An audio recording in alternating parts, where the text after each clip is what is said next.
আমার জীবন থেকে উপলব্ধি করি একটা কথা, যে একমাত্র আল্লাহ ছাড়া এই পৃথিবীতে এবং পরকালে আমাদের আপন বলে কেউ নাই। বাকি সবাই সবার স্বার্থের জন্য আছে। মানুষ মানুষের অবস্থানকেই মূল্যায়ন করে, মানুষ মানুষের অবস্থানকেই মূল্যায়ন করে। আল্লাহ রাব্বুল আলামিন আপনার ভিতরটাকে ভালোবাসেন। দেখেন, আপনি যখন নামাজ পড়েন নাই, আল্লাহ পাক কিন্তু আপনাকে ধ্বংস করে দেন নাই। আল্লাহ পরম করুণাময় আপনাকে হেদায়েত দিয়ে নামাজি বানিয়ে দিয়েছে। জীবনে অনেক পাপ করেছেন, ইনস্ট্যান্ট আল্লাহ পাক শাস্তি দিতে পারতেন, আল্লাহ পাক দেন নাই। আল্লাহ আপনাকে ভালোবাসেন, আল্লাহ আমাকে ভালোবাসেন। আল্লাহ পাকের এই ভালোবাসার ঋণটা শোধ করার জন্য হলেও নামাজি হয়ে যান, আল্লাহর পথে ফিরে আসেন, দিনের জন্য কিছু করেন, দিনের ফিকির করেন, পড়াশোনা করেন। প্রিয় ভাইরা, আল্লাহ পাক তৌফিক দান করুন। দেখুন, এই রিবা থেকে দূরে থাকার জন্য একটা হাদিস যথেষ্ট, যে 4 শ্রেণীর মানুষকে আল্লাহ রাসূল সাল্লাল্লাহু আলাইহি ওয়াসাল্লাম লাআনত করেছেন, অভিশাপ দিয়েছেন। ইনশাআল্লাহ আজকের লেকচার যাদের কানে যাবে, আমরা যদি না খেয়েও মরে যাই, আল্লাহ পাক না খেয়ে মারবেন না ইনশাআল্লাহ। রিজিক আছে, খাবো ইনশাআল্লাহ। কিন্তু হয়তো বা অভাব হবে, টাকা পয়সা একটু কম হতে পারে, অন্যের 10 তলা ফ্ল্যাট হবে, আমার হবে না, ঠিক আছে? অন্যের এত বিঘা বিঘা জমি আমার হয়তো হবে না, কিন্তু ইনশাআল্লাহ তাআলা এই যে দুনিয়ার মুসাফিরের জীবনটা, এটা মুসাফিরের জীবন না? মুসাফিরের জীবনটা কেটেই যাবে ইনশাআল্লাহ। কাটবে না? যে কোনোভাবে কেটে তো যাবেই ইনশাআল্লাহ। এই যে পরকালের জীবনটা একটা চেতনার শক্তি, জানেন? দুনিয়াতে যত বাধা বিপত্তি আসুক, গাল মন্দ খান, গীবত তহমত খান, কষ্ট হোক, নির্যাতন হোক, একটা বিষয় মনের মধ্যে শান্তি দেয়। কি শান্তি? যে এই দুনিয়ার জীবনটা তো আর চিরস্থায়ী নয়, এটা তো আর সারা জীবন থাকবে না। ইনশাআল্লাহ এই অবস্থা আস্তে আস্তে পরিবর্তন হয়ে যাবে। ফাইন্না মাআল উসরি ইউসরা, পরকালে ইনশাআল্লাহ পাবো। দুনিয়াতে না পেলে কি হয়েছে, পরকালে পাবো ইনশাআল্লাহ। যুবক ভাই, এসব জেনা ছেড়ে দেন, আল্লাহ রাব্বুল আলামিন আপনার জন্য হুর রেখেছেন জান্নাত, ইনশাআল্লাহ পাবেন ইনশাআল্লাহ। এটা ছেড়ে দেন, সুদ ছেড়ে দেন, আল্লাহ পাক আপনার জন্য হাউজে কাউসার রাখছে ইনশাআল্লাহ, ঠিক আছে? অন্যায় পাপ ছেড়ে দেন, আল্লাহ রাব্বুল আলামিন আপনার জন্য জান্নাত রেডি করে রাখছে ইনশাআল্লাহ। এই দুনিয়ার জীবনটা ধোঁকা, একটা ছোট্ট জীবন, পুরা ধোঁকা, কিচ্ছু নাই এর মধ্যে। আমার কথা শোনেন, এই দুনিয়ার জীবনে কিছুই নাই। চারপাশে অনেক কিছু মনে হবে, আপনার বাড়ি আছে, গাড়ি আছে, স্ট্যাটাস আছে, টাকা পয়সা, প্রতিপত্তি সব আছে। আদতে আপনি একা, আদতে আপনাকে একাই কবরে যাওয়া লাগবে, একাই আল্লাহর সাথে হিসেব নিকাশ দিতে হবে। কেউ নাই সাথে, আমারও সাথে কেউ নাই। কিন্তু আপনি মনে করছেন যে সেলিব্রিটিজম বড়, আমি পলিটিক্যাল নেতা হয়েছি, আমাকে সবাই চেনে, আমি ইকোনমিক সেক্টরে লিড দেই, রাষ্ট্রকে লিড দেই, আমি ধর্মতাত্ত্বিক ক্ষেত্রে লিড দেই, আমাকে দেখলে মানুষ বাহবা দেয়, ইত্যাদি ইত্যাদি। দিন শেষে আমি একা, আপনিও একাই, আমাকেও একাই যেতে হবে, আপনাকেও একাই যেতে হবে। এগুলো সব চারপাশের খালি অন্ধ মোহ, আর কিচ্ছু না। তো এই মোহের মধ্যে ঢুকে পড়বেন না, আল্লাহ পাক তৌফিক এনায়েত করুন। নবী সাল্লাল্লাহু আলাইহি ওয়াসাল্লাম বারবার বলতেন, আল্লাহুম্মা ইন্নী আউযু বিকা মিন ফিতনাতিদ দুনিয়া, বলতেন না? হে আল্লাহ, আমি এই দুনিয়ার ফিতনা থেকে তোমার কাছে আশ্রয় প্রার্থনা করছি। ওয়া ইন্নী আউযু বিকা মিন ফিতনাতিন নিসা, আমি মহিলাদের ফিতনা থেকেও আশ্রয় প্রার্থনা করছি। আরো দোয়া করতেন, আল্লাহুম্মা ইন্নী আউযু বিকা মিন আযাবিল কবর, হে আল্লাহ, আমি কবরের আযাব থেকে আশ্রয় প্রার্থনা করছি।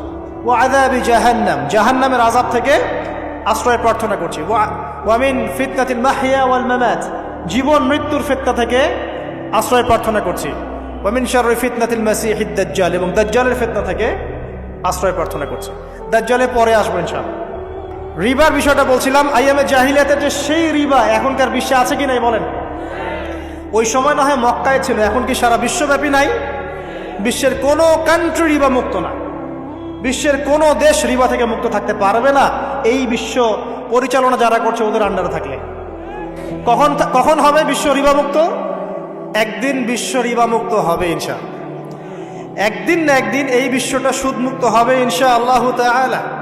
তখন জালেম পার পাবে না, মাজলুমের রক্ত শ্রম বৃথা যাবে না ইনশাআল্লাহ। কবে, কত বছর পর আমি জানি না, কিন্তু এতটুকু জানি যে মালহামার পরে যখন আল মাহদি আসবেন, এবং তারপর যখন মাসিহুদ দাজ্জাল বের হবে, এবং ঈসা ইবনে মারইয়ামকে আল্লাহ পাক নামিয়ে দিবেন, তার হাতে যখন দাজ্জাল নিহত হবে, এবং জেরুজালেম থেকে যখন পুরো বিশ্ব শাসন করা হবে মুসলিমদের হাতে, তখন রিবা বলে কিচ্ছু থাকবে না পৃথিবীর ইনশাআল্লাহ। তার আগ পর্যন্ত এই অবস্থা সলভ হবে কিনা আমরা জানি না, হতেও পারে, নাও হতে পারে, তবে ওই সময় যে হবে নিশ্চিত ইনশাআল্লাহ। আসুন, আইয়ামে জাহিলিয়াতের আরেকটা বড় পাপ ছিল, যে এক ভাই বলেছেন, সেটা হচ্ছে নারীর অবমাননা। কে বলেছে এই কথাটা? সামনে একজন। হ্যাঁ, আইয়ামে জাহিলিয়াতের অন্যতম একটা সেরা পাপ ছিল কি? নারীর অবমাননা, এটা নিয়ে কি বলতে হবে?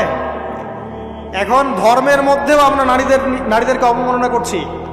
বহু নামাজি ব্যক্তি আছে আমাদের মধ্যে, দেখবেন বোনের সম্পত্তি দেয় নাই। মেয়েকে শিক্ষিত করতে চাচ্ছেন না। কেন চাচ্ছেন না? ওর কি অধিকার নাই শিক্ষার? আপনি কি জানেন যে আয়েশা রাদিয়াল্লাহু আনহার কাছে বহু সাহাবী হাদিসের তালিম নিয়েছেন, বহু হাদিস শিখিয়েছেন কে? মা আয়েশা রাদিয়াল্লাহু আনহা। তো তিনি যদি শিক্ষিত না হতেন শেখাতে পারতেন? তো মেয়েদের শিক্ষার দরকার আছে না? হ্যাঁ, কি বিষয় দরকার? তাদের উপযুক্ত পরিবেশ নিশ্চিত করতে হবে, নিরাপত্তা, পর্দা এগুলো নিশ্চিত করতে হবে। তারপরে মেয়েদেরকে আপনি অবশ্যই শিক্ষিত করবেন। ঘরের কোণে বসে রাখতে কে বলেছে? আপনি নিরাপদ পরিবেশ দেন, পর্দা দেন, তারা মাদ্রাসা যাবে, পড়াশোনা করবে। ঠিক আছে? আল্লাহ পাক আমাদের মা বোনদেরকে শিক্ষিত করার তৌফিক দান করুন। দেখেন মেয়েদের অবমাননা কিভাবে দেখাবো। সবচেয়ে বড় অবমাননা হচ্ছে ওদের দেহটাকে আমরা এখন পণ্য বানিয়েছি। এই যে পর্নোগ্রাফি দেখেন, এই মেয়েগুলোর ইজ্জতের কোনো দাম নাই। মানে তাদের দেহটাকে একটা ব্যবসার সামগ্রী বানানো হয়েছে। এবং আমি একটা লেকচার দিয়েছিলাম ঢাকায়, নীল দর্পণ, দেখবেন অনলাইনে আছে। ওখানে আমি স্ট্যাটিস্টিক দেখিয়েছি যে সারা বিশ্বে এই যে আমেরিকায় শুধুমাত্র $12 বিলিয়ন ব্যবসা করে পর্ন দিয়ে। এটা একটা ব্যবসা, একটা ইন্ডাস্ট্রি। যেমন ফিল্ম ইন্ডাস্ট্রি আছে, তারপরে গানের ইন্ডাস্ট্রি আছে না, এরকম একটা ইন্ডাস্ট্রি হচ্ছে এই পর্ন ইন্ডাস্ট্রি। এখানে সবাই অ্যাক্টর অ্যাক্ট্রেস, এরা হচ্ছে অভিনেতা অভিনেত্রী। এখানে যা দেখানো হয় এগুলো কিন্তু রিয়েল না, বাস্তব না, সব ফেক। বুঝতে পারছেন না কথা? এগুলো অভিনয়, এগুলো ফেক।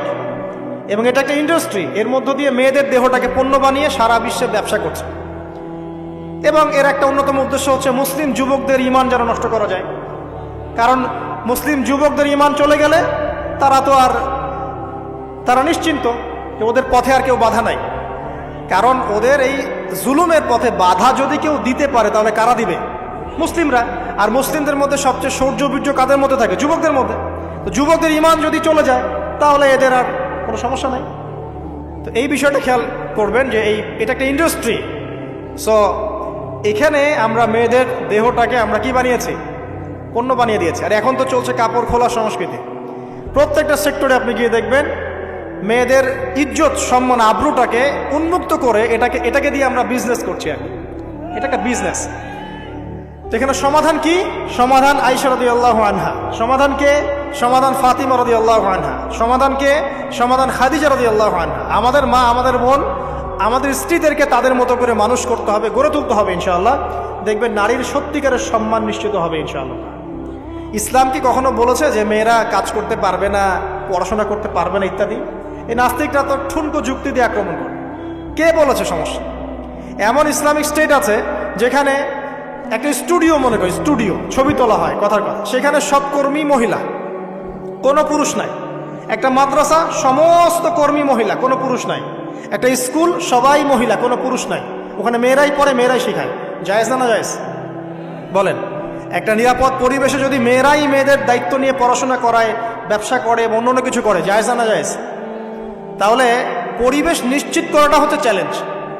ইসলাম বলছে না যে আপনি তাকে একদম অজ্ঞ করে রেখে ঘরের কোণে ফেলায় রেখে দেন, তাকে আপনি পড়াশোনাও শিখাবেন না, সম্পত্তির অধিকারও দিবেন না, কিছুই না।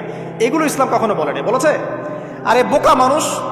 রাসূলুল্লাহ সাল্লাল্লাহু আলাইহি ওয়াসাল্লামের সময় তো মহিলা সাহাবীরা উহুদের যুদ্ধ করেছে। কি শুনলেন?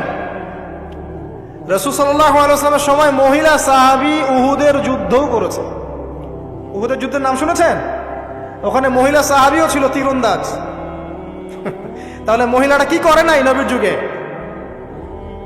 খাদিজা রাদিয়াল্লাহু আনহা যত বড় ব্যবসায়ী ছিলেন, এখন এত বড় ব্যবসায়ী পাবেন? কোন মেয়ে আছে এত বড় ব্যবসায়ী? উসমান রাদিয়াল্লাহু আনহু যত বড় বিজনেসম্যান ছিলেন, এখন এত বড় বিজনেসম্যান আছে? তো কি ছিল না সেই স্বর্ণযুগে? ওই স্বর্ণযুগের সুন্নতি আমাদেরকে আমল করতে হবে। আল্লাহ পাক তৌফিক এনায়েত করুন, আমিন। প্রিয় মা ও বোনেরা, পর্দা ছাড়বেন না। আপনাদের জন্য 4টা কাজ: স্বামীর আনুগত্য করা, লজ্জাস্থানের হেফাজত করা, আপনার 5 ওয়াক্ত সালাত ঠিকঠাক মতো আদায় করা, এবং রমজান মাসে সাওম রাখা। নবীজি বলেছেন সাল্লাল্লাহু আলাইহি ওয়াসাল্লাম, জান্নাতের যে কোনো দরজা দিয়ে ইচ্ছা আপনি প্রবেশ করতে পারবেন। আপনার জন্য সহজ। আসেন, এই যে নারীর অবমাননা, এই বিষয়টা আইয়ামে জাহিলিয়াতে যেমন ছিল, এখন দেখবেন আরো বড় পরিসরে এসেছে। আসে নাই? এই যে ফ্যাশন শো, দেহের প্রদর্শনী, বিভিন্ন ফিল্মস দেখবেন, ফিল্ম ইন্ডাস্ট্রিজে দেখবেন, মিউজিকে দেখবেন, পর্নে দেখবেন, মেয়েদের দেহটাকে নিয়ে ব্যবসা করা হচ্ছে। আগে তো না হয় কন্যা সন্তান হলে জীবন্ত পুঁতে ফেলতো নাকি, এখন যদি গর্ভের বাচ্চা মেয়ে জানে অনেকে আগেই মেরে ফেলে। বোঝেন নাই মনে হয়? অনেকে যদি জানে যে গর্ভে মেয়ে সন্তান আছে আগেই মেরে ফেলায়।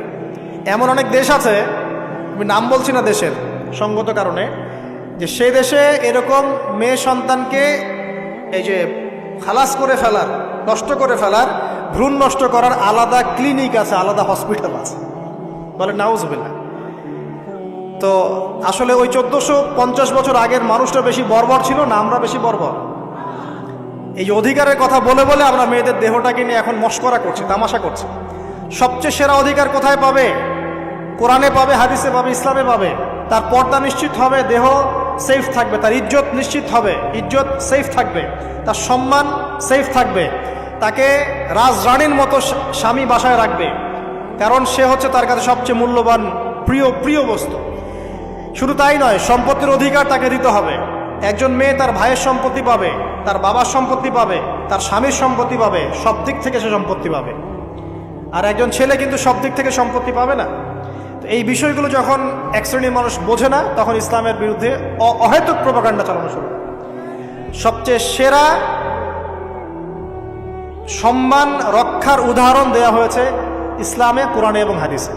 এই কথাটা আপনাদের মা বোনদেরকে বোঝাবেন, তবে নম্রতার সাথে বোঝাবেন, কারণ উচ্চবাচ্য করলে তারা কথা শুনবে না। আর আল্লাহ রাসূল সাল্লাল্লাহু আলাইহি ওয়াসাল্লাম বলেছেন, কিছুটা বাঁকা হাত দিয়ে তাদেরকে তৈরি করা হয়েছে। যদি আপনি শক্ত করে চাপ দিতে যান তাহলে ভেঙে যাবে, আর যদি আপনি ওই অবস্থায় ছেড়ে দেন তাহলে বাঁকাই থেকে যাবে। এখানে আপনাকে হিকমা অবলম্বন করতে হবে। আল্লাহ পাক তৌফিক দান করুন। একটা বিষয় বলছিলাম, ওই যে শিরকের পাপ এখন গ্লোবালাইজেশন হয়েছে না, ওই সুদের পাপ এখন গ্লোবালাইজেশন হয়েছে না। গ্লোবালাইজেশন বোঝেন? মানে বিশ্বায়ন, পুরো বিশ্বে ছড়িয়ে পড়েছে না। আর একটা হচ্ছে এই যে মেয়েদের অবমাননা, এটা সারা বিশ্বে ছড়িয়ে পড়ে নাই? আচ্ছা, আর দুটা বলবো, এরপর বলে আমি শেষের দিকে যাচ্ছি। আসেন, একটা হচ্ছে মাদক। আইয়ামে জাহিলিয়াতের অন্যতম সেরা পাপ ছিল কি? মাদক। ওই যে বলছেন জাহিলি যুগ, কেন বলছেন জাহিলি যুগ? বিকজ ওইখানে মাদক খেত মানুষ বেশি। এখন বলেন, ওখানে না হয় মক্কায় মাদক খেত মানুষ, এখন সারা বিশ্বে মাদক ছড়িয়ে পড়ে নাই? বেশি না কম? এখন এই যে নতুন নতুন মাদক আসছে, ইয়াবা, আরো নাকি কি কি আসছে নতুন নতুন, আমরা নামও জানি না। এই যে গাজার নাম জানি, ফেন্সিডিলের নাম জানি, আর কি কি আছে, হিরোইন বলেন আর দু একটা, আফিম, আর কি আছে? হ্যাঁ, রেন্ডি, সুবহানাল্লাহ, এই নামও কখনো শুনি নাই আমি। আচ্ছা শোনেন, বিষয়টা হচ্ছে, দেখুন এই বিষয়টা কি হালাল না হারাম? আচ্ছা, এটাকে যদি আমরা হালাল করে নেই তাহলে কি হবে? কুফরি হবে না শিরক হবে? শিরক কুফর দুটোই হচ্ছে। কিন্তু এখন মক্কার কিছু মানুষ মাদক খেয়েছে বুঝলাম, আল্লাহ রাব্বুল আলামিন ধাপে ধাপে এখান থেকে বের করেছেন। প্রথমে বলেছেন মদ খেয়ে নামাজের ধার কাছে যেও না। হ্যাঁ, তারপরে বলেছেন এই যে মাদকে কিছুটা উপকার আছে কিন্তু বেশি ক্ষতি। তারপর বলেছেন খেয়ে নামাজের কাছে যেও না। তারপর ধাপে ধাপে শেষের দিকে এসে আল্লাহ পাক বলেছেন যে এটাকে ছেড়ে দাও। সূরা মাইদায় পড়ে দেখেন, এটা শয়তানের কাজ। তখন সাহাবায়ে কেরাম রাদিয়াল্লাহু আনহুম পুরোপুরি মাদক থেকে নিজেদেরকে মুক্ত করলেন। এরপরে কি কখনো তারা মাদক ছুঁয়েও দেখেছেন? বরং মাদক দ্রব্য সেবন করলে 40টা লাঠি বেত্রাঘাত করতে হয়, ইসলামিক শাস্তি। কয়টা লাঠি? আর ওমর রাদিয়াল্লাহু আনহুর সময়ে 40 লাঠিকে বাড়িয়ে 80 লাঠি করা হয়েছে। কত লাঠি? 80 লাঠি। কিন্তু আরো একটা পাপের শাস্তি আছে, বলবো? অপবাদ। এখন যেটা বেশি দেয়া হয়, অপবাদ, মিথ্যা অপবাদ, সতীসাধী নারীর উপরে মিথ্যা অপবাদ, এর শাস্তি হচ্ছে 80 লাঠি। আবার 100 লাঠির শাস্তি আছে। 100 লাঠি। এটা কিসের জানেন? জিনা। এই যে যারা করছেন, এর শাস্তি হচ্ছে 100 লাঠি। তাও জনসমক্ষে দিতে হবে, গোপনে না। আর 1 বছরের জন্য এলাকা ছাড়া করতে হবে। রজম একটা শাস্তি আছে, রজম। এটা কি? রজম মানে পাথর নিক্ষেপ করে হত্যা। এটা তো বর্বর, তাই না? অমানবিক, মধ্যযুগীয়। এসব কথা শুনছেন না? শোনেন, কিছু কিছু বিষয় আছে যে বিষয়গুলো করার পরে এই পৃথিবীতে মানুষ বেঁচে থাকার অধিকারটা হারিয়ে ফেলে। কথা বুঝতে পারছেন না মনে? কিছু কিছু পাপ আছে এগুলো করলে পরে মানুষ এই পৃথিবীতে বেঁচে থাকার অধিকারটা হারায় ফেলে। যেমন কোনো বিবাহিত ব্যক্তি যদি জেনা করে, নাউজুবিল্লাহ, কোনো ছেলে যদি কোনো ছেলের সাথে যৌন সম্পর্ক করে, সমকামী করে, বা এটাকে যেটা গে মানে যেটা কি বলে সমকামিতা, ঠিক আছে, এই কাজ যদি কেউ করে, এই নোংরা কাজ যদি কেউ করে, কোনো মেয়ে যদি কোনো মেয়ের সাথে এরকম কোনো কাজ করে, একই পাপ। এইসব পাপ করলে পরে এই পৃথিবীতে বেঁচে থাকার অধিকারটা সে হারিয়ে ফেলে। কথা কি বুঝতে পারছেন? আচ্ছা, তখন শাস্তি হচ্ছে আল্লাহ রাব্বুল আলামিন পাথর নিক্ষেপ করে হত্যা করতে বলেছেন। কারণ হচ্ছে সে এত গর্হিত একটা কাজ করেছে যেটা এই শাস্তি পাওয়ার সম্পূর্ণ যোগ্য। এবং কওমে লূত নামে যে কওম ছিল, ওই কওমটাকে আসমানে উঠিয়ে আল্লাহ পাক পাথর বর্ষণ করে এভাবেই শেষ করে দিয়েছে। জর্ডান একটা দেশ আছে না, জর্ডানের পাশে ডেড সি নামে একটা জায়গা আছে, ডেড সি, মৃত সাগর। ওইখানে সাদুম নামে একটা গোত্র থাকতো। কোন গোত্র? সাদুম। ওই সাদুম গোত্র এরকম সমকামী ছিল। আল্লাহ রাব্বুল আলামিন লূত আলাইহিস সালামকে পাঠিয়েছিলেন, তারা হেদায়েতের বাণী শোনে নাই। আল্লাহ পাক ওদেরকে আসমানে উঠিয়ে পাথর নিক্ষেপ করে উল্টা দিকে দাফন করে দিয়েছে। তো কিছু কিছু পাপ আল্লাহ পাক সহ্য করেন না, আল্লাহ পাকের আরশ কেঁপে ওঠে। এই পাপগুলো সেরকম পাপ। কথা বুঝতে পারছেন? দুইটা ভয়ঙ্কর পাপের কথা বলে দেই। এই দুইটা পাপে যারা আসক্ত হয়ে আছে, তারা তওবা করে ফিরে আসলে পরেও সারা জীবন তাদেরকে এটা সাফার করতে হবে। কথা বুঝতে পারছেন না? তওবা করে ফিরে এসেছেন মনে করে, তারপরেও আপনাকে সারা জীবন এই পাপের ফলটা ভোগ করতে হবে। এক, মাদকদ্রব্য দীর্ঘদিন সেবন করেছেন, তওবা করেছেন, ফিরে এসেছেন, আল্লাহ হয়তো মাফ করে দিয়েছেন, আল্লাহ পাক মাফ করে দিয়েছেন, বাট আপনি আপনার দেহের যে ক্ষতিটা করে ফেলেছেন এটা পোষাতে পারবেন না। এক নাম্বার। দুই, তখন আপনি যদি বিয়ে করেন, আপনি স্ত্রীকে সন্তুষ্ট করতে পারবেন না। হ্যাঁ। দুই নাম্বার হচ্ছে এই যে গোপনে যুবকরা যে পাপটা করে, মাস্টারবেশন, যেটাকে আমরা বলি হস্তমৈথুন, এই পাপ যেসব যুবকরা করছে বা করে, এবং অ্যাভেলেবেল এই পাপটা সবাই করে, কারণ এখন পর্নের যুগ, পর্ন দেখলে তো আর কোনো উপায় নাই, তখন তো এই পথেই যেতে হচ্ছে, নিজের উপরে নিজেকে জুলুম করতে হচ্ছে। যারা হস্তমৈথুন অভ্যস্ত হয়ে গেছে, এরা যদি তওবা করে ফিরেও আসে, শরীরের যে ক্ষতিটা হয়েছে এটা পূরণ হবে না। দেখেন, আমার মতো বয়সে, আমার চেয়ে প্রায় 10 বছর বয়স আগেই তারেক বিন জিয়াদ স্পেন জয় করেছিল। আমার যে বয়স এখন চলছে 30 পার হয়ে গেছে, এর চেয়ে আরো প্রায় 10 বছর আগে মুহাম্মদ বিন কাসিম এই সিন্ধু জয় করেছিল। এখন যে ইসলাম আপনি ভোগ করছেন, এটা তাদের ফল, তাদের এই জিহাদের ফল। তো এখন আমাদের এই যে 20 বছর 30 বছরের যুব সমাজের দিকে তাকায় দেখেন, একবার তাকায় দেখেন, চেহারাগুলো একটু দেখেন, চেহারা দেখেন, এক একটা চেহারা দেখেন, চেহারায় নূর নাই, নষ্ট হয়ে গেছে, নামাজ নাই, চোখগুলো বসে যাচ্ছে, কারণ সারা রাত জেগে থাকছে। ওই যে টিকটক টিকটক টিকটক সারা রাত, হ্যাঁ, সারা রাত ফোনে, সারা রাত গল্প গুজব। রাত্রেবেলা দেখবেন, রাত্রেবেলা শহর যেন জীবিত হচ্ছে। রাত্রেবেলা ক্যারাম খেলে, রাত্রে লুডু খেলে, রাত্রে এটা করে, রাত্রে সে, সারাদিন ঘুম, সারাটা দিন ঘুম। আপনি কি জানেন সারা রাত কে জেগে থাকে, সারা রাত কে ঘুমায়, আর সারা দিন কে জেগে থাকে? সারা রাত জেগে থাকে কুকুর, এবং সারাদিন ঘুমায় কুকুর। আর দেখবেন আপনি বিড়ালকে দেখবেন, ও কিন্তু রাত্রে ঘুম, এবং দিনের বেলা সে অ্যাক্টিভ। পাখিকে দেখবেন, পাখি সন্ধ্যা হলো একদম ঘরে, যেই সূর্য ডুববে পাখি একদম ঘরে, দেখেন না, পাখি ঘরে। আর যেই ফজর হবে পাখি বের হয়ে গেল। আর আল্লাহ রাসূল সাল্লাল্লাহু আলাইহি ওয়াসাল্লাম হয়তো বা এই কারণেই, আল্লাহ ভালো জানেন, তিনি বলেছেন এমন কিছু মানুষ জান্নাতে যাবে যাদের মনটা হবে পাখির মতো। সুবহানাল্লাহ। দেখেন পাখি কি করে, একদম সন্ধ্যা হলো ঘরে ঢুকে গেল, যেই ফজর হবে একদম ফজরের আগে আগে সে বের হয়ে গেল। তো পাখির মতো হওয়ার চেষ্টা করে, পাখির মতো লাইফস্টাইলে আসে, এবং সে সারাদিন পরিশ্রম করে রিজিকের জন্য, করে না? আল্লাহ পাক পাখিকে রিজিক দেন কি চাকরির মধ্য দিয়ে, না ব্যবসার মধ্য দিয়ে? কিভাবে সে রিজিক পায়? তাওয়াক্কুল, তাওয়াক্কুল, আল্লাহর প্রতি তাওয়াক্কুল। আর তাওয়াক্কুল করে কি সে ঘরে বসে থাকে, না রিজিক সার্চ করে, রিজিক তালাশ করে? আপনিও রিজিক তালাশ করেন, আল্লাহ পাক রিজিক দিবে ইনশাআল্লাহ। প্রিয় যুবক ভাইরা, আল্লাহর ওয়াস্তে তওবা করেন। যারা যারা মাদকদ্রব্যের সাথে সংশ্লিষ্ট আছেন বা থাকার সম্ভাবনাও ছিল, এর ধার কাছেও যাবেন না, ওয়াদা করছেন তো? এবং গোপন পাপে লিপ্ত হবেন না। গোপন পাপে লিপ্ত হবেন না। আপনি যৌবনকে ধরে রাখেন, ইনশাল্লাহ দেখবেন আপনি সারা জীবন এনজয় করতে পারবেন ইনশাল্লাহ। কিন্তু যদি এখন নিজেকে শেষ করে ফেলেন, এখন নিজেকে শেষ করে ফেললে আপনি বিয়ে করলে পরেও দেখবেন আপনি পস্তাচ্ছেন। ওই যে কলিকাতা হারবালে যেতে হবে, মডার্ন হারবালে দৌড় দিতে হবে। আর সব হারবাল টারবাল খেয়ে লাভ হয় না। কারণ কি? কারণ আল্লাহ প্রদত্ত যে নেয়ামত সেটা আপনি নষ্ট করে ফেলেছেন। এখন এইটা আর আপনি ক্ষতিপূরণ দিতে পারবেন। অতএব জীবনটাকে সিরিয়াসলি নেন। মুসলিম তরুণ যুবকদেরকে উদ্দেশ্যে বলছি যে আপনারা কায়িক পরিশ্রম করেন, কায়িক পরিশ্রম করেন। 5 ওয়াক্ত সালাতটা আল্লাহর ওয়াস্তে নামাজে মসজিদে এসে পড়েন। বেশি কিছু করতে বলছি না ভাই, আমার কথা শোনেন, বেশি কিছু করতে বলছি না।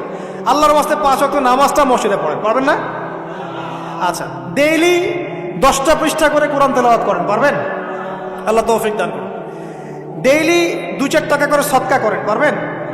আচ্ছা, প্রত্যেক দিন কিছু দাওয়াতি কাজ করেন। আমর বিল মারুফ, সৎ কাজের আদেশ করবেন, নাহি আনিল মুনকার, অসৎ কাজে নিষেধ করবেন। পারা যাবে ইনশাআল্লাহ। আপনি হালাল রিজিকের একটা সন্ধান খোঁজার চেষ্টা করেন, পারবেন ইনশাআল্লাহ। পড়াশোনায় নিজেকে ব্যস্ত রাখেন, লেখাপড়ায় নিজেকে ব্যস্ত রাখেন। যদি এর পাশে আপনি সময় পান, আমি বলবো আপনি খেলাধুলা করেন। যদি সময় কিছু বের করতে পারেন, কায়িক কিছু পরিশ্রম করেন, প্রয়োজনে কিছু কসরত করেন, জিম করেন, খেলাধুলা করেন। তারপরেও পড়নে যায় না, তারপরেও গার্লফ্রেন্ডের পিছনে সময় নষ্ট করেন না, তারপরেও যে টিকটক, ফেসবুক, ইউটিউব নিয়ে পড়ে থাকেন। ওগুলোর চেয়ে খেলাধুলা করা অনেক ভালো আছে। অ্যাটলিস্ট আপনি ফিজিক্যালি ফিট থাকবেন। অনেকে বলতে পারে যে এটা না করলে হয়, এটা বাজে কাজ, সময় নষ্ট। আমি মনে করি এখনকার যুবকরা যেসব পথে সময় নষ্ট করছে, এর চাইতে অ্যাটলিস্ট খেলাধুলা করলে ভালো ছিল। একটা সময় ছিল না, আজকে থেকে 10 বছর আগে প্রচুর খেলা হতো না? ক্রিকেট হতো, ফুটবল হতো, এই ব্যাডমিন্টন হতো শীতকালে, তাই না? খেলার লিপ্ত থাকলে কিন্তু আমাদের মধ্যে একটা হৃদ্যতা, একটা বন্ড তৈরি হতো, একটা বন্ড। আমরা অনেক টুর্নামেন্ট খেলতাম না? এখন দেখবেন কিচ্ছু নাই, সব বন্ধ, খালি ফোন, সারাদিন কি ফোন। এটা আরও কি ডেঞ্জারাস না? এভাবে তাদের ফিজিক্যাল বডিটা নষ্ট হচ্ছে, মেন্টাল স্ট্রেংথটাও নষ্ট হচ্ছে। এর চেয়ে বরং তারা যদি কোনো কসরত করে, এটা অনেক ভালো হবে। এটা আমার মত, এটা আমি কোরআন সুন্নাহ থেকে কোনো কথা বলছি না। আল্লাহ পাক বোঝার তৌফিক দেখ। শেষ কথা হলো যে আইয়ামে জাহিলিয়াতের আরেকটা নির্মম বর্বরতা ছিল হচ্ছে গোত্রীয় দ্বন্দ্ব। কি ছিল? গোত্রীয় দ্বন্দ্ব। এটাই দিয়ে আমি শেষ করছি। সেটা হলো কেমন গোত্রীয় দ্বন্দ্ব? মনে করেন একটা গোত্রের নাম বনু তামিম, একটার নাম বনু হানিফা, একটার নাম হচ্ছে বনু কোরাইজা, একটার নাম হচ্ছে মনে করেন বনু মাখজুম, আরেকটা হচ্ছে বনু আদি। এরকম অনেক গোত্র ছিল। তো এই গোত্রগুলোর মধ্যে আপোষে দ্বন্দ্ব চলতো। খুব সামান্য কারণে তারা দীর্ঘস্থায়ী যুদ্ধ করত। একটু বোঝার চেষ্টা করেন, খুব সামান্য কারণে তারা লম্বা লম্বা যুদ্ধ করত। একটা উটকে কেন্দ্র করে প্রায় 80 বছর যুদ্ধ হচ্ছে। কত বছর? 80 বছর। এখন আপনাকে বলি, এই যে জাহেলিয়াতের এই যে গোত্রীয় হানাহানি, মারামারি, কাটাকাটি, এটা কি এখন সারা বিশ্বে ছড়িয়ে পড়েছে কি পড়ে নাই? আল্লাহর নূর দিয়ে দেখেন, পড়েছে কি পড়ে নাই? দেশে দেশে হানাহানি বেড়েছে না কমেছে? রাসূলুল্লাহ সাল্লাল্লাহু আলাইহি ওয়াসাল্লাম 23 বছর নবুয়তের জীবনে যতগুলো জিহাদ করেছেন এবং সারিয়া করেছেন, এতে সব মিলে হয়তো 2 থেকে 3 হাজার মানুষও মারা যায় নাই। ঠিক আছে? কিন্তু এখনকার দেখবেন প্রথম বিশ্বযুদ্ধেই কয়েক কোটি মানুষ শেষ, দ্বিতীয় বিশ্বযুদ্ধেই আরও কয়েক কোটি মানুষ শেষ। আর সামনে যে নিউক্লিয়ার যুদ্ধ হতে যাচ্ছে, আল্লাহু আলাম কবে হবে, এবং এটা হইলে যে কি হবে পৃথিবীর অবস্থা আল্লাহই ভালো জানে। এমন নিউক্লিয়ার ওয়েপন্স আছে যেটা আসমানে যদি বিস্ফোরণ ঘটানো হয়, তাহলে ওই দেশের সমস্ত ইলেকট্রনিক জিনিসগুলো নষ্ট হয়ে যাবে। বুঝতে পারেন না এই কথা?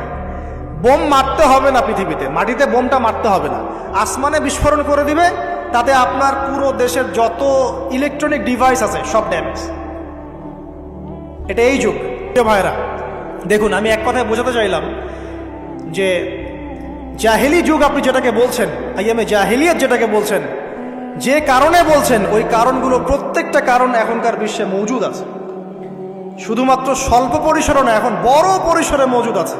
অতএব আপনাকে যদি আইয়ামে জাহেলিয়াতুল আকবার বলে কোনো বিশ্বকে রিকগনাইজ করতে হয়, তাহলে এখনকার বিশ্বকে করতে হবে।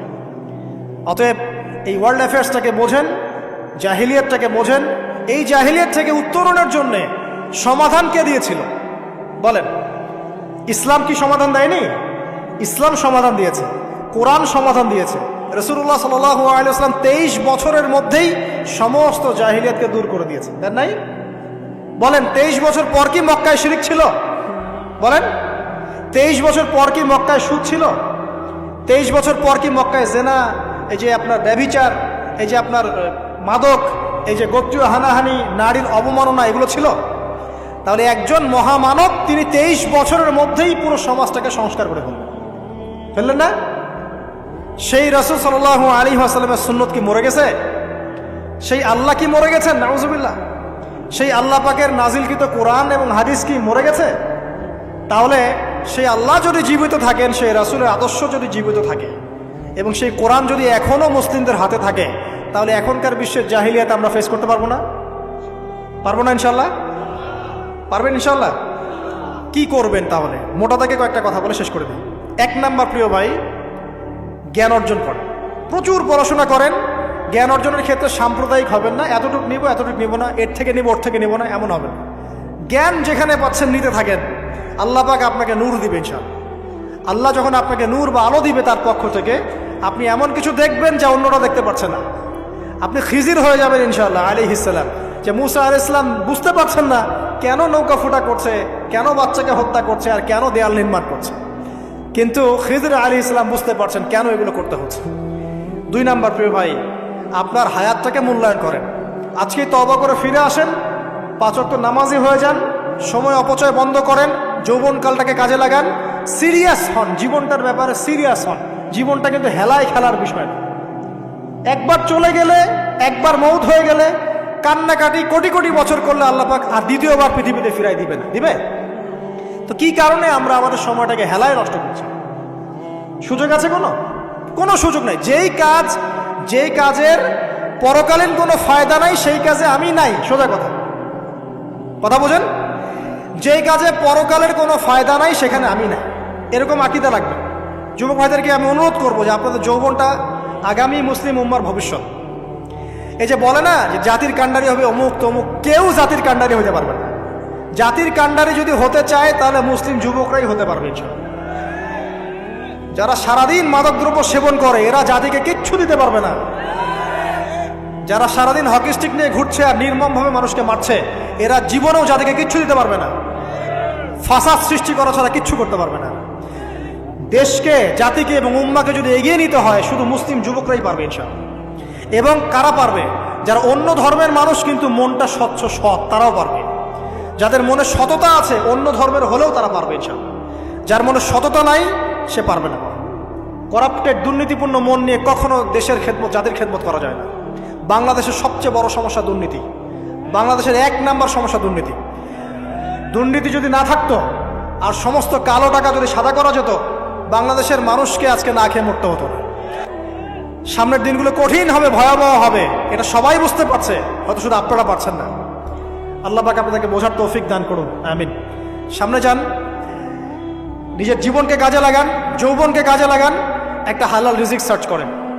অল্প রিজিকে সন্তুষ্ট হয়ে যান, উচ্চাভিলাষী হবেন না। উচ্চাভিলাষী হওয়ার দরকার নাই, যতটুকু আসছে আলহামদুলিল্লাহ, এটুকুর মধ্যেই সন্তুষ্ট থাকেন, পারবেন ইনশাআল্লাহ। সামনে যাবেন, আদর্শ পরিবার গড়বেন, পরিবারের মধ্যে ইসলাম থাকবে। পরিবারের পিতা হবে ইব্রাহিম, পরিবার সন্তান হবে ইসমাইল, পরিবারের স্ত্রী হবে হাজারা অথবা সারা আলাইহিস সালাম। দিনদার ছেলে নাই, বিয়ে নাই, দিনদার মেয়ে নাই, বিয়ে নাই। ওই যেটা আপনি মনে করছেন রূপ সৌন্দর্য হাবি যাবে, কিচ্ছু থাকবে না ভাই, কিচ্ছু থাকবে না। 1 বছর 2 বছর পরে সব শেষ। দিনদার স্ত্রী পাবেন, চোখ বন্ধ করে বিয়ে করে ফেলবেন। আর দিনদার স্বামী পাবেন, বিয়ে করে ফেলবেন। আমার স্বামী কত বড় ব্যাংকের চাকরি করে, কত বড় ডিগ্রি, কত বড় সার্টিফিকেট, এটা পরের ইস্যু। আগের ইস্যু হচ্ছে আমার স্বামী নামাজ পড়ে কিনা, এই লোক আমার স্বামী হতে যাচ্ছে, এর দাড়ি আছে কিনা, ইসলাম পালন করে কিনা, ইসলামের প্রতি ভালো ধারণা আছে কিনা, সে আমাকে পর্দায় রাখবে কিনা, এগুলো বড় জিনিস। পরিবার গড়ব ইসলামিক ভিত্তিতে, ইসলাম নাই পরিবার নাই। এমনকি পরিবার গড়ার পরেও যদি দেখেন যে পরিবারের সদস্যদেরকে বোঝাতে বোঝাতে আপনি ক্লান্ত হয়ে যাচ্ছেন, পরিবারের সদস্যদেরকে দিন বোঝাতে আপনি ক্লান্ত, কিছুতেই দিন বুঝতে চায় না, আপনি আসহাবুল কাহাফ হয়ে যান, তাও ভাব বুঝেন নাই? আপনি নিজের চটকায় তেল দেন, ওটা বাদ দেন, ওর কবরের হিসাব ওর উপর ছেড়ে দেন, আপনি ইব্রাহিম হয়ে যান, আপনি আসহাবুল কাহাফ হয়ে যান, তাও ভাব। ইসলাম নিয়ে কোনো কম্প্রোমাইজ নাই। পরিবারের সদস্যরাও যদি আল্লাহর পথে চলার ক্ষেত্রে প্রতিবন্ধকতা সৃষ্টি করে, বাদ দিয়ে দেন, দরকার নেই। আল্লাহর জমিন প্রশস্ত, আল্লাহর জমিন প্রশস্ত, আল্লাহর রিজিক প্রশস্ত। ইনশাআল্লাহ আল্লাহ পাক উত্তম আরো কিছু দিবেন আপনাকে ইনশাআল্লাহ। খেয়াল রাখবেন, পরিবারের মধ্যে ইসলাম থাকতে হবে। এখানে কিন্তু আপনাকে কেউ বাধা দিবে না, এর কর্তা আপনি নিজেই। আল্লাহ পাক তৌফিক এনায়েত করুন, আমিন।